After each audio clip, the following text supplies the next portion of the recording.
আজ 2 ডিসেম্বর 2025।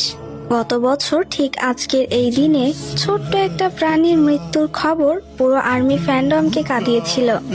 2024 নিয়ে গেল একটা প্রাণ আর দিয়ে গেল হাজারো কষ্ট। দেখতে দেখতে আজ একটা বছর কেটে গেল।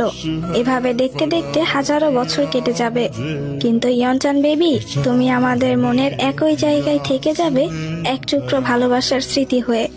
সবশেষে একটাই কথা বলতে চাই তোমার উদ্দেশ্যে, we miss you so much ইয়নচান বেবি।